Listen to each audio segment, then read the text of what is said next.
Estamos. Hola. Hola chicas, ¿cómo están? Hola. Hola. Hola, un gusto verlas. Buenísimo. Voy a presentar.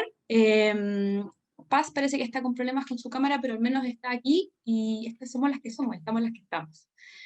Bueno, entonces voy a partir. 5, 4, 3, 2.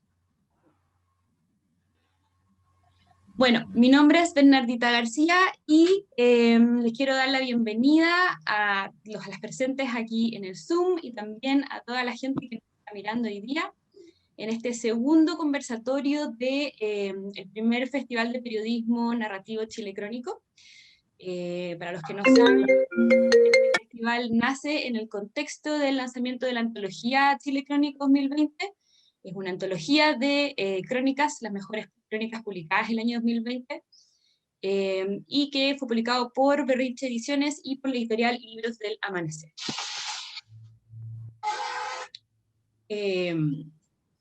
Antes que nada, vamos a agradecer al Desconcierto, que está ayudándonos aquí en este proyecto. Ellos están a cargo del streaming, también a la Universidad Portátil, que nos está ayudando, proveyendo todo lo que son sus destacados talleristas, que son los moderadores en estas conversaciones. Y bueno, vamos a presentar a las panelistas de este segundo conversatorio que se llama Historias periodísticas protagonizadas por mujeres. Primero vamos a presentar a Antonia Domeyko.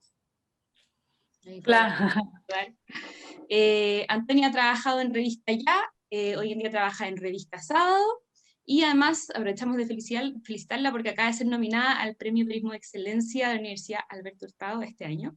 Sí. Tenemos también a Natalia Figueroa. Natalia trabaja en El Desconcierto, es feminista antiespecista, y escribe sobre temas de género, migración, derechos humanos, movimientos sociales en general. Tenemos a Paz Radovich aquí entre las presentes, trabaja el domingo del diario La Tercera y escribe temas relacionados con la pandemia, con desigualdad, la vida en la ciudad y también inmigración, entre otros. Tenemos a Paula Ventumil. Paula es magíster en estudios americanos de la Universidad de Sevilla, es diplomada en lingüística y culturas indígenas y ha escrito para el medio Interferencia. Tenemos también a Valentina Muñoz, también presente, ha escrito para La Tercera y para Posta, y además ella produce material audiovisual. Tiene ahí ese... Y estoy en la clínica ahora. Y está en The Clinic ahora. Gracias por actualizarnos, Valentina. Y aprovecho obviamente de presentar a Lorena Pejian, que es la moderadora. Lorena es periodista, es guionista, es exdirectora de The Clinic, también fue productora de la serie 31 Minutos y es tallerista de la Universidad Portátil. Así que les agradezco a todas que estén aquí presentes. Las dejo ahora para que conversen. Lorena va a moderar la conversación. Y bueno, a ver cómo nos va. Muchas gracias por esa introducción. Hola, cabras. Qué gusto verlas, qué gusto saludarlas. Las he leído a todas en distintos momentos. Y bueno, a propósito ahora de la publicación de Berrinche, volví a revisar sus textos a propósito de esta conversación. Me gustaría, voy a ser como la jueza, voy a hacer una cita. Voy a partir con una cita que dice: la prensa no puede ser verdaderamente libre sin la voz igual de las mujeres. Esto lo dijo Elisa Liz Mucos, directora internacional de International Women's Media Foundation.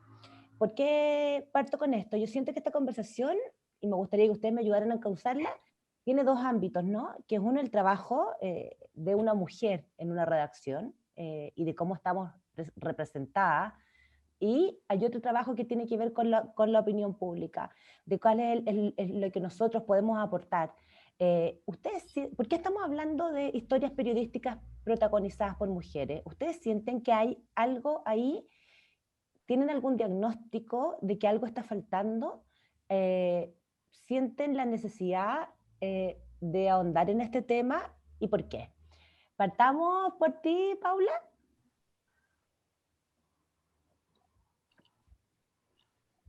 Bueno, gracias Lorena, un gusto saludarlas a todas y a todos y compartir con ustedes esta instancia.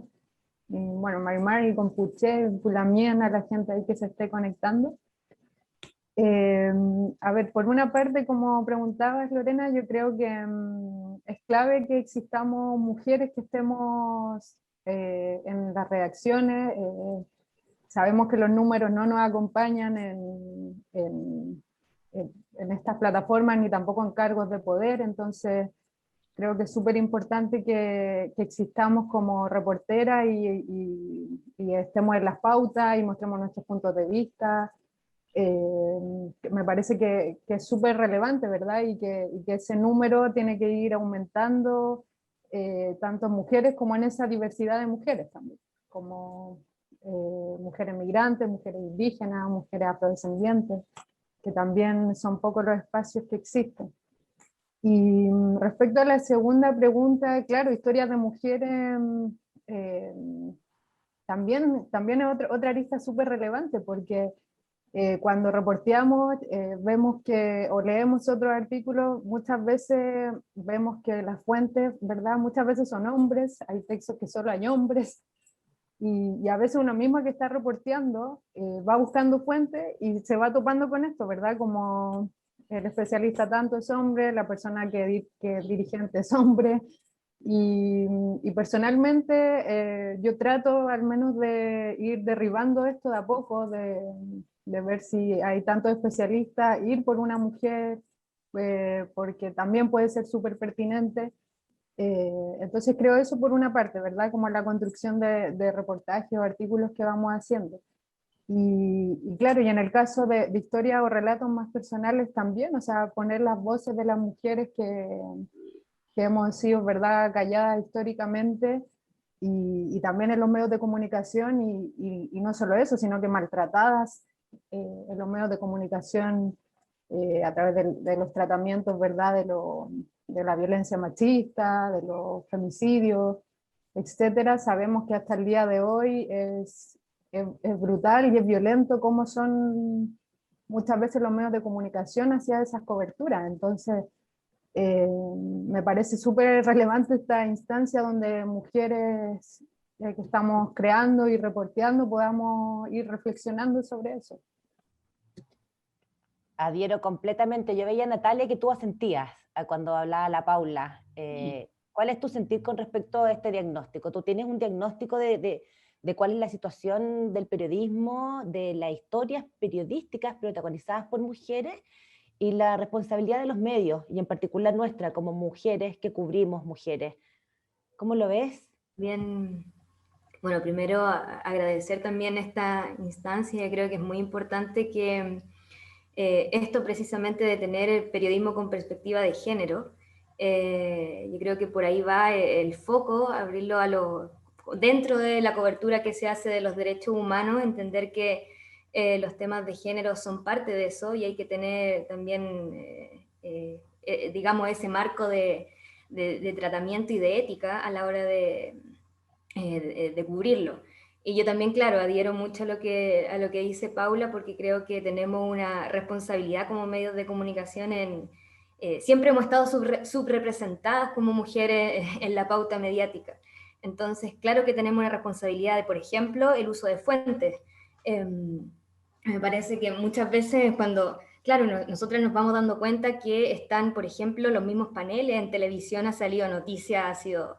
que siempre hay solamente fuentes hombres, invitados hombres, entonces claro, ahí tenemos nosotros un poder de acción importante como mujeres, como feministas, con enfoque de género, por supuesto, y claro, terminar y cambiar esa subrepresentación que tenemos como mujeres en los distintos ámbitos de la agenda periodística. Y sí, ha sido, yo creo que durante la pandemia darle ese giro ha sido bien importante, porque como mujeres también, claro, tenemos, y también adhiero a eso, está, no sé, temas de género, pero también temas de migración, mujeres mapuche, mujeres de clases más vulnerables. Entonces hay una serie de factores que también tenemos como responsabilidad al hecho de reportear y de enfocar, y no dejarlo fuera. Yo creo que eso es muy importante a la hora de plantearse una construcción de un texto periodístico. Por ahí creo que va ese... Súper, Natalia. Oye, Antonia, tú ¿tú lo sientes como una responsabilidad? ¿Tú sientes que esto, bueno, porque todo como pareciera que para nosotras fuera como una doble carga, ¿no? Uno no solo es periodista, una es mujer, una está en un medio en que el que trata de ir abriéndose camino, buscando fuentes, construir relatos, pero al final también uno tiene un texto. Y ese es el texto que uno espera que forme opinión. ¿Tú crees que es una responsabilidad? ¿Cómo ha sido tu experiencia? Tus textos, al menos los que, bueno, entre muchos otros, los que tenemos aquí en Berrinche es 20 años y una condena junto a mi agresor, que fue el tema de una mujer que vive con su agresor, más en pandemia, que es muy violador, y el grito silencioso de Norma, que es la carabinera que fue asesinada por otro carabinero y que plantean que hubo un desamparo total y poco apoyo. ¿Cómo lo sientes tú como una responsabilidad? ¿Sientes que hay un deber con respecto a lo que nosotros tenemos que escribir, no solo como líderes, sino que también como formadores de opinión? Sí, de todas maneras, o sea, bueno, primero hola a todas y gracias también por la invitación. En general en la revista Sábado, bueno, hablando como un poco del equipo, somos 3 y 3, hombre y mujer, entonces igual está como en ese sentido equiparado, la coordinadora es mujer, la Esther también es mi compañera que es mujer, y hay 3 hombres más, y dentro de eso, como que tenemos un buen equipo en ese sentido, como de poder plantear los temas y todo. Y desde que yo entré a la revista hace como 2 años, o sea, estuve antes colaborando, pero ya más fijo hace 2 años, como que desde que entré intenté traer temas sobre mujeres, buscar en la revista se entrevistan harto personajes potentes y es fácil caer en, como decían muchas de la Paula y Natalia, que se tiende un poco a ir hacia al tema de los hombres. Trato igual de hacer el ejercicio de buscar siempre mujeres que tengan cosas que decir en temas de entrevistas, y también para reportajes. Y sobre estos temas que me preguntáis tú sobre los artículos que hice, lo que me pasó fue que en la pandemia me di cuenta que estaba pasando mucho que las mujeres estaban siendo muy afectadas por la pandemia en distintos temas, desde la casa, desde pérdida del trabajo en el fondo por tener que cuidar a los hijos, también el tema de la violencia, se estaba viendo que las denuncias estaban bajando, pero porque la gente no podía salir a denunciar en el fondo, las mujeres no podían no tenían permiso en el fondo para poder ir a hacer eso, y también porque era una complicación estar con sus parejas, sus parejas agresores en el fondo, encerradas, conviviendo, y cómo justificar en el fondo esa salida. Y era como, bueno, la ONU en su minuto dijo que era como una pandemia silenciosa que estaba ocurriendo por detrás, toda la violencia que estaba trayendo para las mujeres. Y bueno, y también el tema económico, bueno, lo que dije también familiar y todo. Y como buscando eso, primero nació la idea del reportaje de una mujer que en el fondo estuviera viviendo en cuarentena con su agresor. Y mostrar en el fondo esa realidad que sabemos que hay muchos casos de violencia y con esto se había agudizado en el fondo. Y bueno, conseguir el caso y todo fue bien complejo, pero llegamos a un caso que estaba como ya tomado por abogados, que estaba en un proceso, que sabíamos que había algún resguardo que iba a estar detrás de esta persona para que pudiéramos en el fondo entrevistarla, y también ella quería hablar en el fondo porque quería como, esta mujer es una mujer mayor que vivió muchos años con esta persona agresiva, y quería como que para las nuevas generaciones hubiera como algo, como que se atrevieran en el fondo a que no les pasara lo mismo que a ella. Y ahí poder como mostrar esa realidad que es la de una, pero que en el fondo habla de muchas, y que muestran como también se ha dejado hablado en mucho sentido a las mujeres con el tema de la pandemia. Ahora ya se ha puesto el tema más sobre la mesa, durante este año sobre todo, bueno, tal vez por una tercera de emergencia, miles de otras medidas se han ido tomando de a poco, pero en ese minuto que fue como esto salió en agosto, yo partí reportando como en junio buscando el tema, y estaba como todo cerrado en el fondo. Bueno, de hecho estaba toda la región metropolitana en cuarentena, en la primera en el fondo, que ahí fue realmente cuando estuvimos todas a más aisladas en el fondo. Y después viene el tema de la carabinera que hice en otra institución, o sea, en esta institución de carabineros, que que hablan también un poco como de cómo no solo esto no fue por el tema de la pandemia en el fondo, pero repite como un acto terrible, se habla de un acto terrible que sigue pasando en el fondo, y algo tan terrorífico como fue en el caso de Norma, que la encontraron muerta en el maletero de un auto, en el fondo. Eso fue lo más... Yo apenas vi ese caso dije como necesito cubrir esta historia porque se tiende mucho como a ir a la cosa como de la cuña, como de la cosa así como más como cubierta por encima, y que quería como contar la historia que había por detrás de cómo llegó a pasar algo así en el fondo. Y ahí son increíbles esos dos reportajes porque con un testimonio, con una historia, abren la puerta a ver, porque finalmente hay algo que yo creo que podemos conversarlo, pero lo que siento que nosotros hemos descubierto en el reporteo, que efectivamente las mujeres están muy invisibilizadas y cuando nos cubren con un sesgo y nos cubren replicando estereotipos. Y nos cubren de una manera muchas veces muy irrespetuosa. Y hay temas que, por ejemplo, efectivamente con la pandemia se han agudizado. Yo me acuerdo que en el Clinic, el tema de los papitos corazón, llamado así, que yo diría de otra forma. Y es como, ¿cómo nadie se da cuenta que en Chile el rostro de la pobreza es el rostro de una mujer? Que Chile, al igual que toda Latinoamérica, es un continente de guachos, jefas de hogar que le llaman ahora. ¿Y cómo es posible que los padres no paguen la pensión? O sea, a mí esas cosas me decía, ¿por qué no salen los medios? ¿Por qué nadie lo cubre? ¿Por qué? Y tú vas y tú ves cómo luchan con los poderes.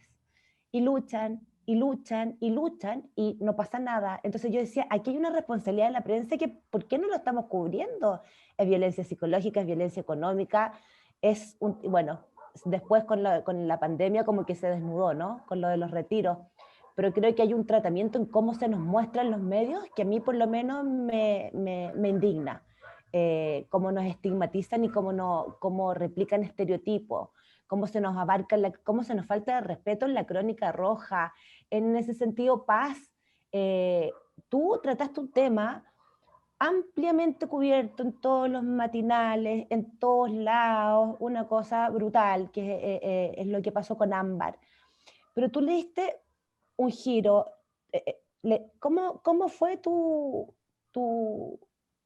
bajada a ese tema y cómo llegaste a este texto? Porque se escapa un montón de todo lo que leímos, que siempre era Crónica Roja, y aquí lo que tú muestras es un sistema que se encarga de violentar mujeres y acallarlas, ¿Nos podrías contar tu experiencia y también qué opináis de lo que estamos hablando? Sí, quería rescatar un punto que dijo la Antonia que es súper importante, con respecto a cuando dice que ella con el caso de Norma quiso meterse en profundidad.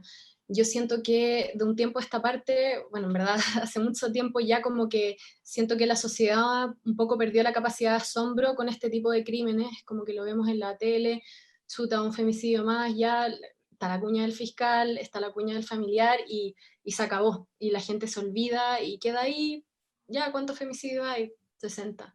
Y nadie le toma el peso, nadie le da la profundidad que corresponde y que esto derechamente no debería pasar en ninguna sociedad, en ningún país, en ningún pueblo, en ningún barrio. Entonces, siento que como tratar este tipo de temas, por más que salgan toda la semana y encontrarle algún enganche es fundamental. En el caso de Ámbar, se dan dos tipos de vulneraciones. Uno, que era una niña del Sename, que ya per se el Sename es una institución que vulnera sistemáticamente los derechos de los niños, niñas y adolescentes, y Ámbar además era una niña en una edad que uno es mucho más vulnerado, o sea, tenía 15 años, y además era mujer. Cómo llegamos al tema fue un poco de esto, como que tanto que se hablaba en agosto del caso de Ámbar Cornejo, que la encontraron ahí, que no, que Hugo Bustamante, que además se hablaba mucho de Hugo Bustamante per se como personaje. Decidimos como, claro, darle este enganche de decir, ojo, que Ámbar Cornejo tenía un historial para atrás de muchos tipos de vulneraciones y nadie lo estaba viendo. Entonces era importante también como dilucidar ese tipo de violencia política institucional que se había dado con ella, que es una falla del Estado que también tenemos súper normalizado. Los temas del Sename también son en la semana, lo vimos ahora con la residencia donde se escuchaban los gritos, y es el tema del día y ya está, y nadie lo trata como con la profundidad que debiera tratarse, ya nos dejamos de asombrar con eso. Entonces, con el caso de Ámbar, es muy fuerte como saber que ella estaba en programas ambulatorios del Sename desde los 4 años, ella con su hermano, y cada vez que ella volvía a ingresar a un programa, partía de cero. Tanto así que al tercer programa que el juez de familia decretó que tenía que ingresar, era un programa que según los expertos decían que era totalmente inadecuado. Ella debería haber ingresado a otro programa que es de maltrato grave y la metieron a otro nada que ver.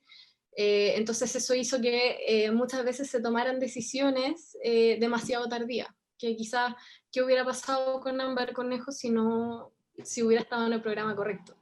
Entonces, en ese sentido, como lo que dice Antonia, como de tratar los temas con profundidad y el rol de los medios en poder visibilizar este tipo de vulneraciones sistemáticas que sufren las mujeres es fundamental, sobre todo porque uno hoy en día, cuando habla de historias periodísticas protagonizadas por mujeres, hay como un conflicto ahí, porque ¿de qué historia estamos hablando? Estamos hablando de feminismos, o sea, de femicidios, estamos hablando de violaciones, que ganas de aquí en un tiempo más poder solo hablar de historias de conflictos de poder de mujeres, como más que estuvieran mucho más empoderadas, pero en cambio tenemos que tomar ese rol y visibilizar las vulneraciones que son fundamentales, por supuesto, pero que ganas de que no fuera ese el foco, que ganas de que eso no ocurriera, y para eso quedan muchísimo tiempo más, y yo creo que nuestro rol ahora, al menos en los, no sé, 20 años que vamos a tener que hacer esto más, creo que es poder saber protegerlas también, protegerlas no solamente en las fuentes, como proteger el anonimato y quizás incluso cosas que ellas no quieran hablar o no quieran que pongamos en el texto, y también en la forma en cómo contamos. Tú, Lore, también decías algo interesante, que es que los medios de alguna manera también revictimizan a las mujeres en su relato. Entonces eso es aberrante de repente cuando uno lee historias de mujeres y le dan con el detalle, incluso como llegándolas a veces a culparlas por lo que les ocurrió. Entonces, en ese sentido, creo que las palabras que escogemos, la manera en que contamos esta historia, los conceptos que elegimos, incluso los titulares y la bajada y los subtítulos, es...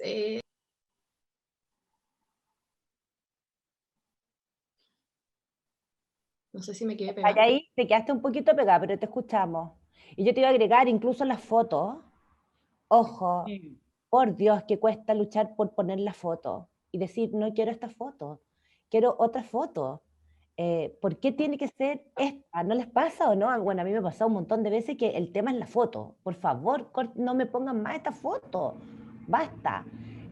Vale, te fuiste y te quería preguntar una cosa. Vuelve.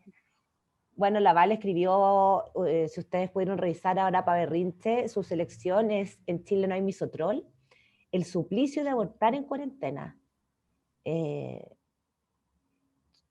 ¿Está ahí, Vale? ¿Está ahí muteada? Sí, es que me paré a silenciar porque estaban metiendo ruido, así que ¿me podrías repetir la pregunta, por favor? Nada, estaba comentando primero, bueno, saludarte. Creo Hola. que el tema que tenemos aquí en la selección, más allá de tu trabajo, que tiene una perspectiva de género bien importante, en Chile no hay misotrol. El suplicio de abortar en cuarentena. Bueno, partir diciendo que tu reportaje parte sobre hechos consumados. Y eso es cuando no hay un sesgo, digo, ¿no? Que bueno, esta es la realidad. Y es muy bizarro pensar, porque esto podría salir en primera plana, porque todavía este es un debate que está en el medio de la sociedad. Pero tú lo abordas con tan naturalidad. Y además también de otra particularidad, el lenguaje inclusivo. ¿Qué opinas tú de la de la responsabilidad. ¿Tú sientes que tenemos una responsabilidad volviendo al tema?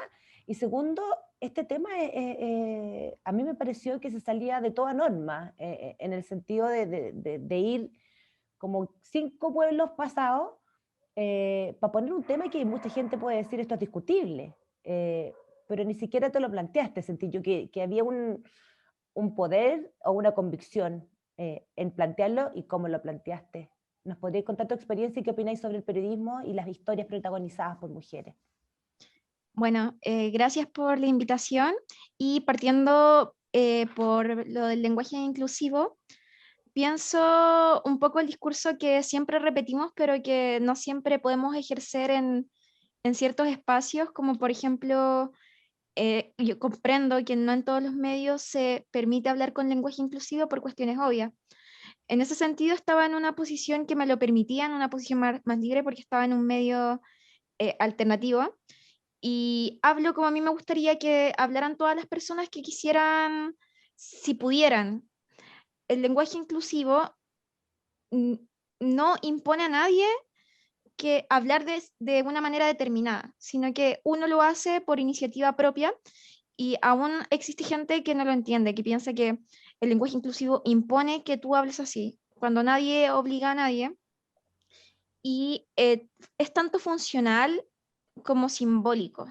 Es simbólico en el sentido de que incluye y que obviamente manifiesta un dogmatismo con perspectiva de género y de inclusión hacia las personas no binarias. De hecho, en el reportaje no solamente hablo de mujeres, sino que a veces ocupo cuerpos gestantes, porque siempre se excluye a las personas no binarias, se tiende a excluir y no solamente son mujeres las que pueden gestar, las que pueden quedar embarazadas en este caso, sino que también son personas no binarias o trans.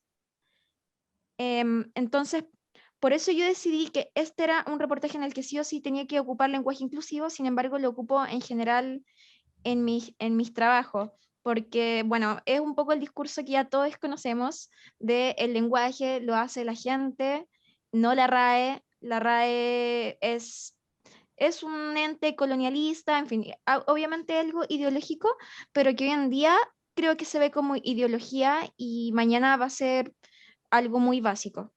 No sé si se entendió la idea. Y siguiendo con cómo abordé el reportaje, sabes que sí, como que tiene distintas aristas, pero es que son como microhistorias, porque en el fondo lo que quería abordar eran las distintas problemáticas que tenían las mujeres para abortar en cuarentena y en ningún momento se cuestiona si acaso es, ¿cómo decirlo?, es válido estar un poco de ese lado porque al fin y al cabo es ilegal. Y yo como mujer creo que no debería ser ilegal, no debería ser penalizado por la ley, así que no abordo el reportaje desde un cuestionamiento, sino que es más bien desde la descripción. Es decir, uno puede leer el reportaje y tener otro punto de vista y en ningún momento va a haber alguna opinión o solamente son hechos y yo creo que esa es la forma en la que se debe abordar en general eh, con perspectiva de género, porque está la forma de hacerlo a través del lenguaje, a través de cómo hablamos, de cómo no caemos en micromachismos del tratamiento, pero también creo que a través de la descripción uno puede llegar a expresar estas realidades de manera más objetiva. Sí, a mí me llamó harto la atención, porque en muchos medios te dicen aquí se escribe como te dicen en la RAE. Y claro, yo lo que sentí yo con tu reportaje, bueno, aparte que estaba muy bien reporteado, que era un tema que me pareció increíble. Gracias. Como no pensé, no sé, yo ya no tengo hijos, entonces estoy lejos ya no puedo abortar, pero tengo mellizos. Entonces fue como que heavy lo que le está pasando a muchas mujeres y me solidaricé y encontré que era un texto necesario. Y lo mismo me pasó con todas sus historias, porque yo las sigo y las leo, y me pasó lo mismo contigo, Paula, con las adopciones irregulares de niños mapuche en Europa. ¿Por qué bueno, el tema obviamente que es importante, pero ¿tú crees que eso lo pudo haber escrito un hombre, por ejemplo, y un hombre no mapuche? Uy, qué difícil la pregunta. A ver, no sé si lo puede haber escrito un hombre o no, pero yo creo que en este caso, en esta historia, lo más importante era empatizar. En el caso de ese reportaje que está escrito en primera persona, pero es producto de una conversación larga, yo conocí a la entrevistada hace un tiempo. Me refiero que llegamos con un pie, ¿verdad?, de confianza. Sin embargo, el tema de la adopción es algo súper delicado que uno claramente no lo pregunta en cualquier contexto. Entonces, fue bien interesante hacer ese ejercicio con ella, como que ella me dijera, sí, yo estoy dispuesta a hablar de todo porque su situación era bien especial, en el sentido que, claro, en dictadura hubo cerca de 20.000 adopciones irregulares, y de esas 8.000 se estiman que son ilegales, pero todavía es un tema que está súper abierto en investigación, ¿verdad? Que son generaciones que en muchos casos, como en el de la protagonista de esta historia, de Alina, estaban en esa búsqueda de su, de su origen, de su raíz, y en el caso mapuche particularmente, a esto se le denomina tugún, como el origen de donde uno viene es muy relevante. Entonces, yo le comenté también que íbamos a tener esta instancia, y ella me decía como si podía también destacar esa idea que a ella le pasaba. Ella volvió, regresó y vive en Wallmapu, fue criada en Alemania, pero ella no fue robada específicamente, sino que su familia no la podía mantener, pero claro, también era por una violencia psicológica, económica, que otra forma de vivir, que le impusieron a su familia: no, usted no la puede criar así. Entonces también fue una situación sumamente violenta. Y ella tiene una relación muy especial y quiere mucho a sus papás, finalmente alemanes. Entonces, por eso su historia es muy particular. Y claro, ella, como te decía, regresó a Wallmapu. De hecho, ya está aprendiendo la lengua, pero también es profesora del mismo mapudungún.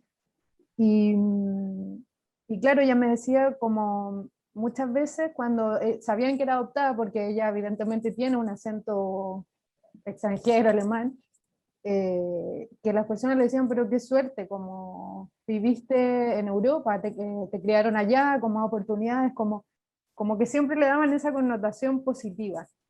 Entonces me decía como cuando muchas veces nosotros, además en el caso mapuche, nos sentíamos totalmente desarraigados, independiente que su familia la crió con amor y con toda la protección que necesitaba. eh, Ella participaba en un grupo de mapuche en Europa que fueron robados y adoptados allá, y claro, con esta irrupción, ¿verdad?, de su propia historia, y que están en la búsqueda, pero tienen tan roto ese pasado porque no hay ningún tipo de reconstrucción legal de parte del Estado, que es súper complejo, ¿verdad? Como que viven una situación. Ella también quería destacar eso y me lo comentaba, como que ella tuvo la suerte, entre comillas, de poder reconstruir esto y de poder volver y reconstruir, ¿verdad?, esta historia, pero que la mayoría vive con esta incertidumbre, ¿verdad?, como de dónde soy. Entonces, claro, como lo que me preguntabas, yo creo que en este caso su historia para mí fue muy emotiva escucharla. Fue una conversación súper larga y claro, fue en contexto de cuarentena, fue por Zoom, y creo que llegamos a algo súper bonito, como de entender en profundidad su, su, su reconstrucción, ¿verdad?, de raíz, y también el mensaje que que ella quería dar, y de hecho su mensaje como que tuvo súper buena acogida como en los lectores, como que fue una historia que impresionó en ese sentido de, por una parte, de desconocimiento, que no es una historia muy conocida la de estos robos, y también como esta profundidad que ella llega desde su propia cosmovisión. A mí me pareció que fue muy estremecedor su relato. Que Bueno, por cierto yo le doy todo el mérito a ella de que eran sus palabras las que así finalmente somos plasmamos. todas las periodistas. Es mérito de nuestro entrevistado, es mérito de la fuente, así somos las periodistas. Pero aquí ya me quiero poner más panqueta. Natalia, te quiero preguntar algo. Yo siento, me pasó mucho cuando llegué al Clinic, que con la Ale Matu, hablábamos de que, bueno, estar subrepresentadas, ¿no? Como ciudadana, de partida.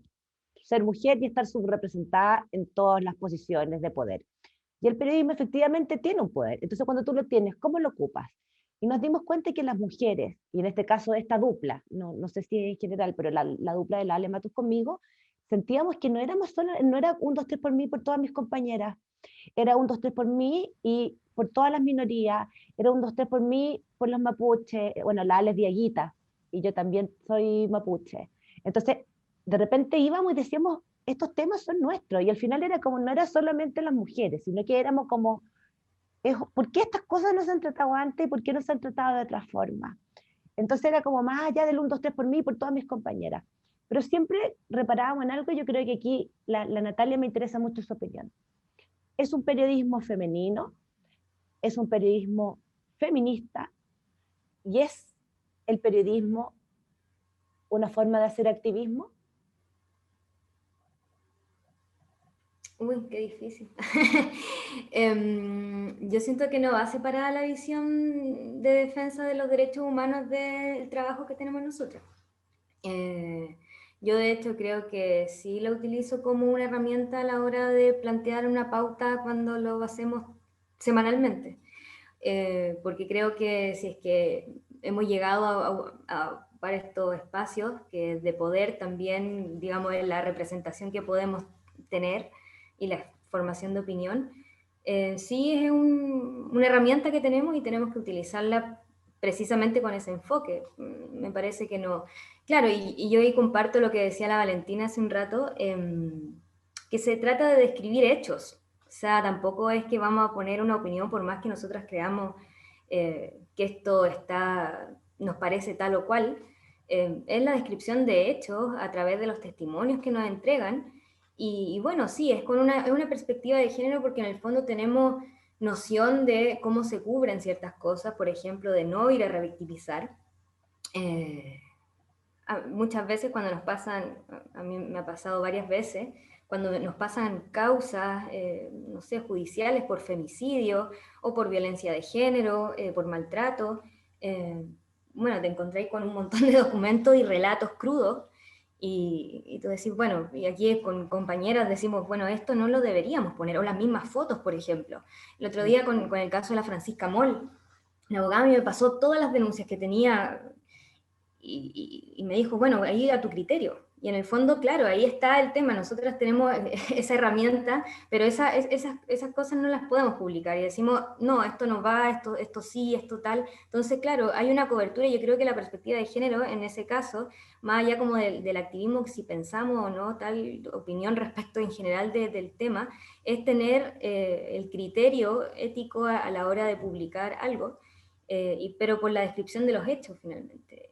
Yo creo que sí, ahí hay yo aprovecho esa instancia de poder decir, bueno, ya, planteemos una pauta, y es una pauta que siempre busco que sean protagonistas o mujeres, o historias, y también que no caiga en lo anecdótico. Yo creo que eso también es súper importante, más allá de lo que pasa en la prensa diariamente, de las noticias que pasan rápido.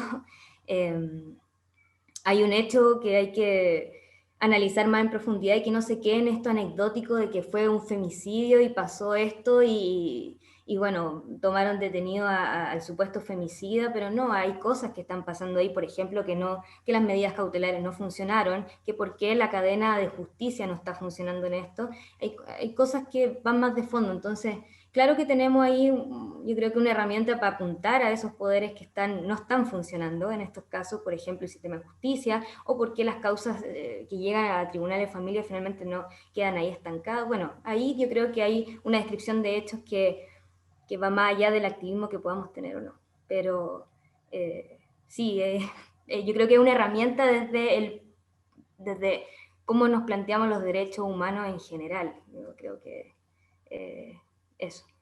Es interesante lo que dices, porque uno de los peligros, ¿no? Que uno, o no sé si es un peligro, pero algo que podríamos conversar, que es el activismo.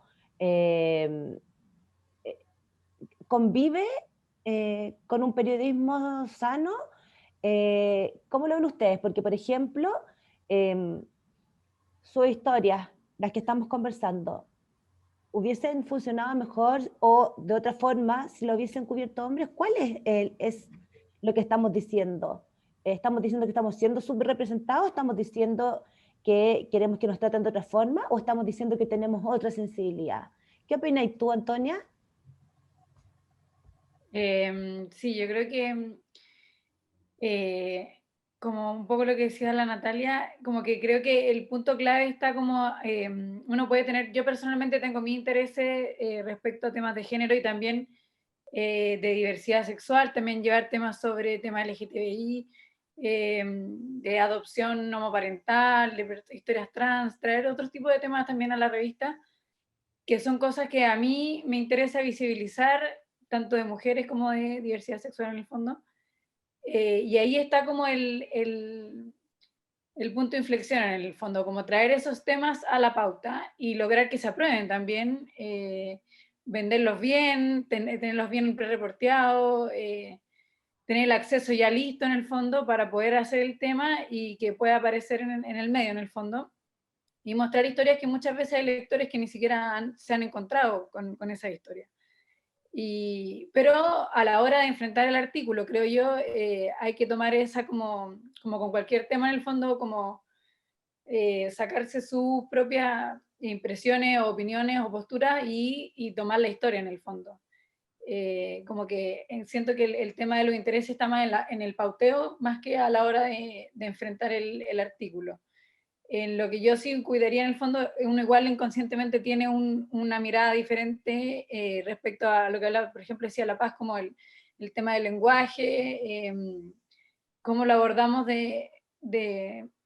no sé, algo que a mí me importa, entonces inconscientemente se va a ver en el fondo en el texto que tal vez yo no voy a tener una mirada, tal vez intentar no tener un prejuicio, sino solamente darle la voz al artículo con sus fuentes, con su entrevistado en el fondo, y que sea la historia, y ya poder mostrarla es lo importante, creo yo, como, y siempre cuidando el lenguaje, bueno, el estereotipo, las fotos también, como decís tú, es súper importante, cómo se retrata una persona trans, cómo se retrata a una mujer que ha sido violentada, también y cómo se retrata a una mujer en poder también, porque muchas veces se descontextualiza, no sé, a una mujer política se le puede dar mucho énfasis como al maquillaje, a la producción y todo, cuando en realidad a un hombre político se le saca la foto en su despacho y listo.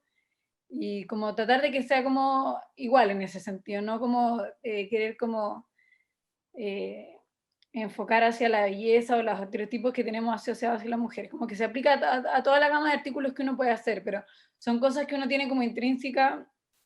No sé, a mí me importa mucho el tema de género. Yo también estoy en una cátedra que se llama Cátedra Mujeres y Medios de la ODP, y ahí abordamos el tema de la representación de las mujeres en los medios, justamente. Entonces lo tengo como incorporado a la hora de enfrentar los textos, pero jamás pondría eso sobre la historia en el fondo, como que la historia es lo que importa, y como que trato que sea más en el pauteo, más que a la hora de enfrentar como el contenido de los reportajes o la entrevista en el fondo.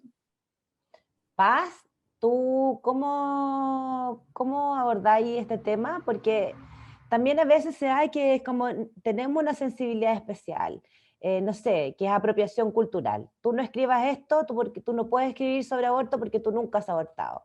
Tú no puedes escribir sobre el Gualmapu porque tú no perteneces al Gualmapu. O sea, como, ¿en qué momento, en qué aguas navegamos y en qué momento hacemos, cumplimos con una labor que nos satisfaga, pero que también forme opinión pública y tampoco que se transforme en una guerra de sexos, ¿no? Yo no lo veo así, por lo menos. Mm.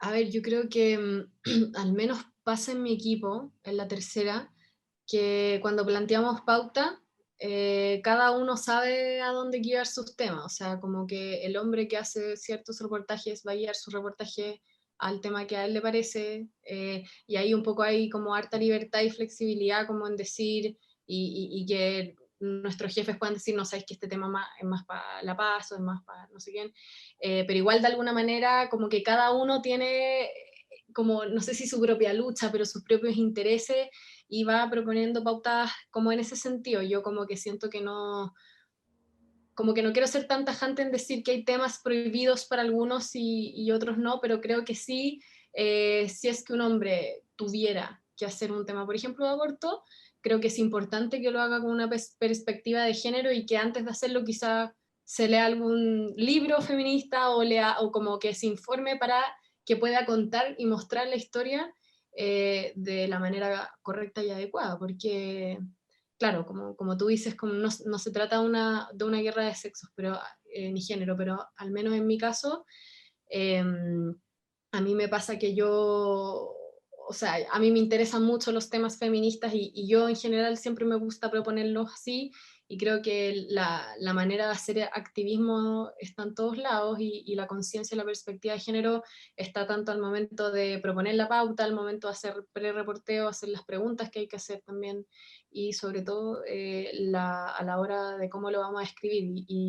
Y creo que si somos mujeres feministas que tenemos como una voz y que estamos en la posición de privilegio en que estamos, también creo que hay que ser conscientes con eso. Estamos en un lugar en donde podemos sacar algo y la gente nos va a escuchar, nos va a leer, vamos a visibilizar una realidad que probablemente antes estaba muy escondida, y creo que hay que ser muy responsable con esa posición de privilegio en la que estamos.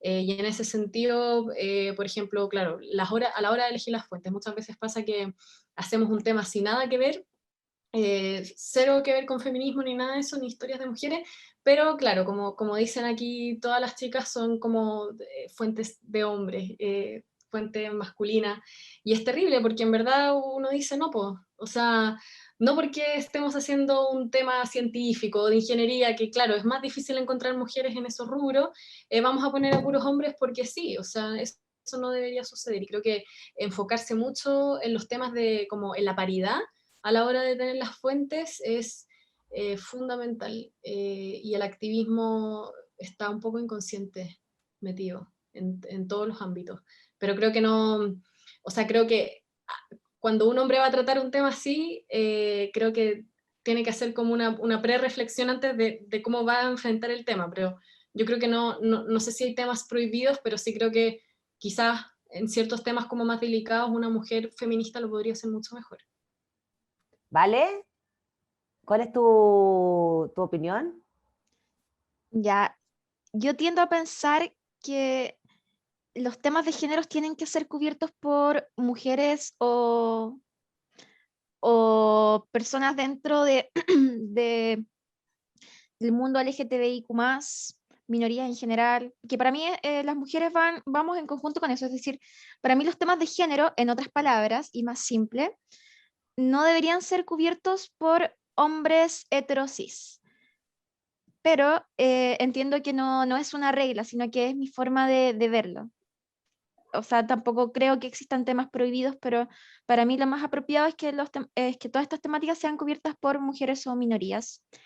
Y también me parece muy importante que los equipos estén compuestos, además de que se cubran los temas de género por personas como nosotras, que los equipos estén cubiertos por mujeres. Existen muchos medios que, bueno, igual es sabido, que están compuestos mayoritariamente por hombres, ya sean las posiciones de poder como en el equipo, y creo que eso es algo que obviamente se tiene que ir erradicando, pero me llama la atención que aún sigan existiendo, así que no puedo evitar mencionarlo. Y de hecho, incluso cuando se piden colaboraciones para temáticas de género a mujeres, porque no existen mujeres dentro del equipo, esas cosas también se deben ir erradicando por una cuestión de ética básica. Y también me sumo a la paridad de las fuentes. Me gustaría que cada vez se inculcara más a que sea algo intrínseco de cada persona, autor o autora, revisar sus fuentes y contarlas. Y descartar si es que tiene solamente hombres, porque siempre se puede buscar mujeres, como mencionaban antes, siempre va a haber mujeres igual de pertinentes en el campo que sea. Estamos en 2021. Y nada, me parece muy interesante la reflexión que estabas planteando de qué aguas navegamos, porque en el fondo igual con esta reflexión es como si tuviéramos un trato distinto. Es decir, por ejemplo, mi posición que es un poco más exclusiva de, no, temas de género tiene que ser abordado por X. Pero me pasa que nosotras igual crecimos con una crianza sexista. Y si a nosotras tuvimos que volver a ver cómo decirlo. Si a nosotras nos... De construirnos, como dicen los jóvenes. Sí, es que no quería usar esa palabra. Yo lo ocupo, échame la culpa a mí que soy vieja. No, es porque a veces se caricaturiza mucho, pero claro, si a nosotras ya nos cuesta un poco deconstruirnos y abordar todo sin sexismo y sin machismo, imagínate para un hombre cis heterosexual. Entonces, por eso creo, respondiendo a tu pregunta, que efectivamente tenemos mayor sensibilidad para abordar estos temas.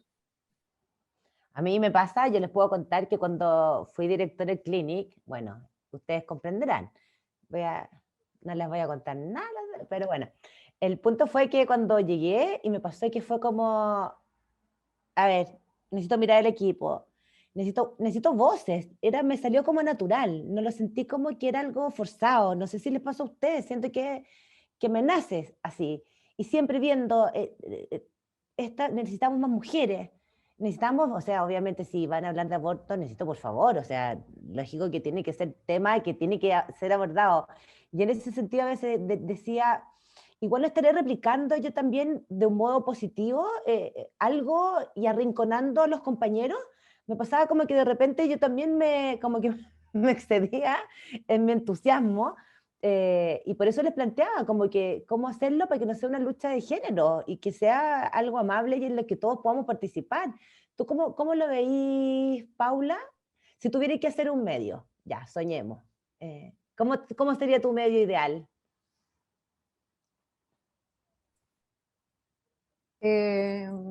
O sea, medio ideal, bueno, yo igual estoy súper contenta y Ya, pero tú vayas a ser la directora. en mi actual medio. Ya, tú tenés tu medio, eres la directora. ¿Cómo sería tu redacción ideal? Bueno, por una parte estoy súper de acuerdo con Valentina en el hecho de que creo que uno cuando uno escribe, reportea, uno es consciente de su posición, de tu historia, de tus subjetividades, etcétera. Solo lo importante es la búsqueda, ¿verdad?, de fuentes, de esa calidad y de cómo escribir esa historia, ¿verdad? Como que creo que quizás nos metieron mucho en las escuelas como esta mentira, ¿verdad?, de la objetividad como lo principal y como objetividad igual a calidad cuando el ser humano por sí no es alguien objetivo, me refiero como eso por una parte. O sea, obviamente cargamos nuestras historias a la hora de escribir.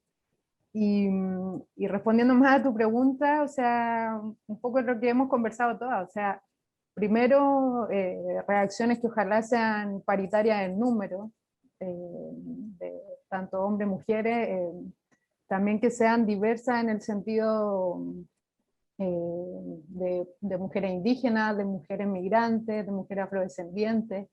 Recuerdo que una vez leí un artículo de un indígena canadiense, de Canadá, y que hablaba cómo de los números que existían y cómo hasta el día de hoy no existían indígenas en los medios de comunicación, o eran muy pocos, y que cargaban con esta historia y con este cuestionamiento, ¿verdad?, de que siempre creen que están haciendo activismo cuando están haciendo periodismo. Entonces, eso también yo creo que quizás estoy mezclando un poco lo que preguntaba anteriormente, pero claro, como feminista o como indígena, o la posición y la identificación que tiene uno con la que uno vive y se presenta políticamente, claramente hay gente que te pueda cuestionar, pero yo creo que ahí lo relevante, como decía, es construir nuestra historia y construirlas con esa calidad, ¿verdad? Y pertinencia, y claro, lamentablemente vamos a ser cuestionados. A mí me ha pasado muchas veces, o sea, por el hecho, por el hecho de ser mapuche y cubrir historias mapuche, hay gente que de por sí ya tiene ese cuestionamiento, y que yo tengo que realizar una doble validación, ¿verdad? Como no, esto es una historia periodística. Eh, pero claro, después cuando leen y creo que se ha ido validando con el trabajo, se ve que es una historia periodística que está construida como debe ser. Eh, Así que un medio ideal, como te decía, ojalá algún día lleguemos a esa diversidad de mujeres, porque obviamente las miradas y las discusiones en pauta y los reporteos necesitan de eso, o sea, y también en posiciones de poder. Tanto las historias de mujeres como las historias de pueblos indígenas son sumamente estigmatizadas en los medios, han sido sumamente estereotipados. Entonces, debo decirlo, o sea, en el caso mapuche los medios de comunicación han sido parte del problema, cuando no debería ser así. Entonces, creo que pautas de personas diversas, de diferentes territorios, de diferentes identidades, claramente sería lo ideal, ¿verdad? Y se podría construir un mundo mucho mejor en ese sentido, porque sabemos que, como decían las compañeras anteriormente, como medios de comunicación tenemos responsabilidades y somos un poder también, ¿verdad? Que va creando y construyendo opinión. Gracias. Un poco, pero... Oye, vamos a ir cerrando. Yo creo que aquí Aparicio va a decirnos que nos despidamos, pero yo quería una última pregunta para que respondan brevemente a Natalia, la Antonia, la Paz, la Valentina. Era la señal nomás. Nos quedó súper clara. Oye, ¿qué necesitamos? Necesitamos un manual en todas las redacciones, necesitamos, no sé, inducciones de recursos humanos. Ya quiero irme a la práctica. ¿Qué necesitamos para tener este periodismo que nosotras sentimos que es necesario y urgente? Dale, Natalia, ¿qué necesitamos?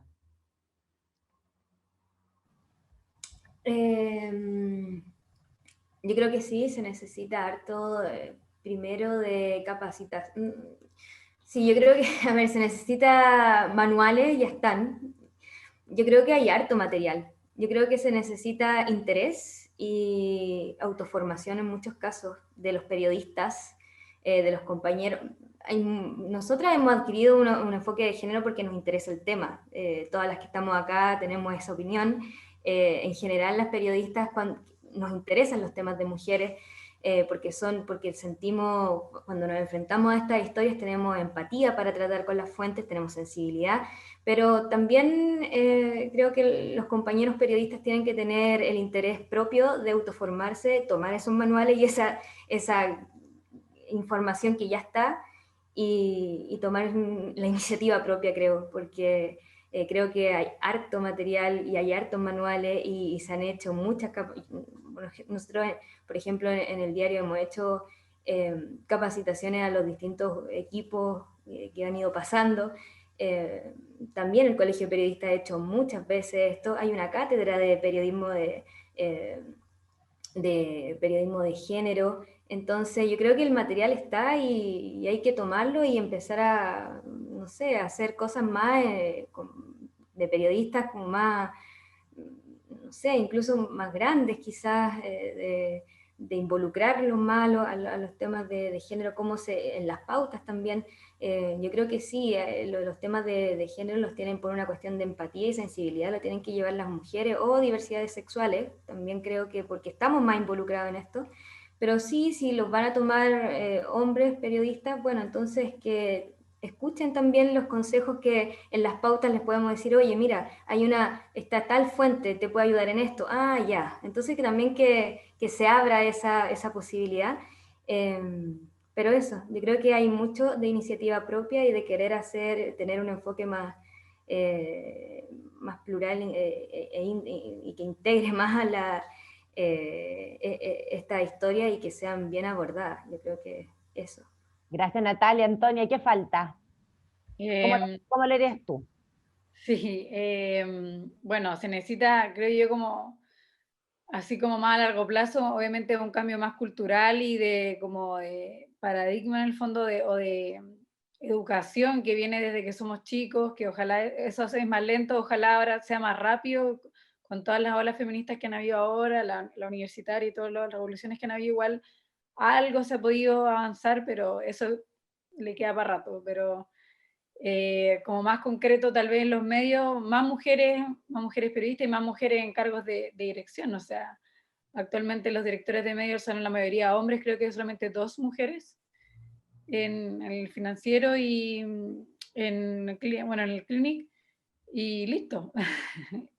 Creo que haya mujeres en esos cargos de poder y de toma de decisión, yo creo que igual influye harto, y también en los temas de opinión, o sea, ahora ya hay más mujeres columnistas y todo, pero muchas veces la página de opinión está puras firmas de hombre, y eso igual marca un poco la pauta, el debate, la agenda, y ahí se pueden hacer cambios, yo creo. Gracias, Antonia. Paz, ¿qué nos falta? ¿Cuál es el desafío? Yo creo que en la medida en que hayan más voces feministas en los puestos de trabajo, de a poco las cosas se van a ir dando un poco más sin tener que pedir y sin tener que mostrar estos manuales, pero entiendo que eso hay ciertos lugares en que derechamente no ocurre y que falta mucho tiempo para que eso pase. Entonces, en ese sentido, como decía la Natalia, es intención y también trabajo en equipo, no sentir que el tema que estamos haciendo es como mi tema y nadie se puede meter en mi tema, que también otros colegas te puedan aconsejar y decir, oye, ponle ojo a esto, o ten cuidado con que si te pasan un expediente y hay algo demasiado literal, no lo pongas porque eso puede perjudicar. Pero sí creo que hay cosas básicas en las redacciones que se pueden corregir. O sea, el tema de elegir las fuentes, que sea obligación tener paridad, es lo básico, más allá de la manera que vamos a escribir las cosas, que ahí es responsabilidad de cada uno y cada uno tiene que informarse y tener su perspectiva de género intacta, impecable. Creo que para periodistas que no cubren tanto temas de mujeres o que van a empezar a cubrir temas más complicados, son como instrucciones claras, más paridad y tener ojo en no tampoco dar tanto la opinión. También encuentro que de repente hay relatos que el periodista está opinando mucho indirectamente y es solamente mostrar, muéstralo, como si estuvieras viendo algo, descríbelo, pero no opines, no digas, no sé, la casa era muy chica, no, muestra cómo es la casa, si es chica, muestra que la casa es chica, eso relacionado a temas de mujeres, por supuesto, pero hay ciertas cosas que se pueden corregir rápidamente. Gracias, Paz. Vale, tú vayas a cerrar. ¿Eres optimista con el devenir de las mujeres en los medios y el tratamiento que le damos a las mujeres y a las minorías en los medios? ¿Cuál es tu pronóstico? La verdad soy bastante optimista. Bien. Más que todo porque he tenido el honor de conocer a las nuevas generaciones y me sorprende mucho lo avanzado que están. Obviamente no es algo transversal, supongo que también viene muy vinculado desde el nivel de educación de las personas que he conocido, pero en la evolución que tiene la generación Z es increíble. A mí me genera mucho optimismo, sin embargo, llevando esa pregunta a nuestra generación, creo que es un poco más difícil Y allí hay una reflexión bastante difícil que es qué tan responsables somos nosotras de educar. Porque como decían mis compañeras, cada hombre debería tener la iniciativa de educarse a sí mismo en cuanto a perspectiva de género. Existen muchas páginas, es decir, son universitarios, profesionales de las comunicaciones que de tener el interés solo les bastaría querer informar, si no les costaría mucho. Entonces creo que quizá con las antiguas generaciones es un poco más difícil, pero si respondiendo a tu primera pregunta de qué haría yo para cambiarlo, sería poner presencia importante de perspectiva de género en las mallas curriculares de las universidades, por mí que fuera un ramo, y también, por supuesto, paridad docente.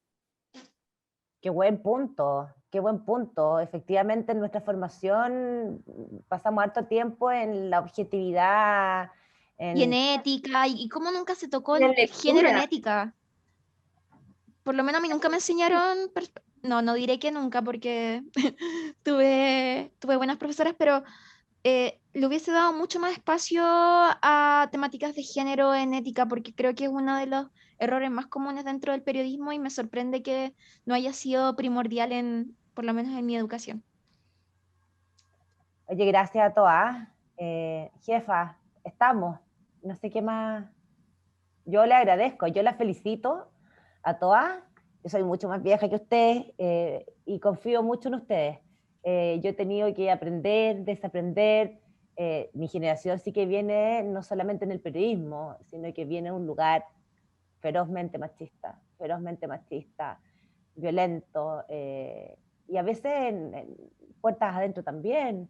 La tele que veía yo es muy distinta a la que ustedes la vieron hoy día, se irían de espalda, pero confío mucho en ustedes, y yo soy súper optimista. He visto cambios generacionales que en mis tiempos era impensado, era una locura, y verla a ustedes, y no solo abogando por ustedes y por las compañeras, sino que por las minorías, sino que por todos los que no tienen voz. Eso me apasiona mucho a mí del periodismo, de visibilizar, de decir, aquí hay algo, no podemos seguir pasando de largo. Si Chile cambió, el mundo cambió, y no podemos seguir escribiendo la historia, ni el periodismo, ni lo que sea, sin nuestra voz. Entonces, mis felicitaciones, agradecida de estar con ustedes, toda mi confianza en su trabajo, y Napo, cuando hagan un medio me convidan. Estoy feliz.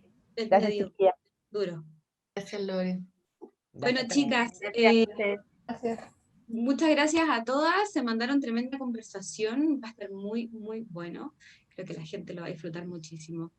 Lorena, Antonia, Natalia, Valentina, Paz, Paula, gracias por estar aquí. Gracias también por haber participado en la antología Chile Crónico 2020.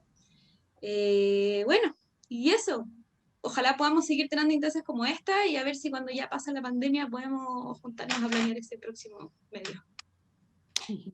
Sí, la raja, me sumo. Gracias a chiquillas. todas.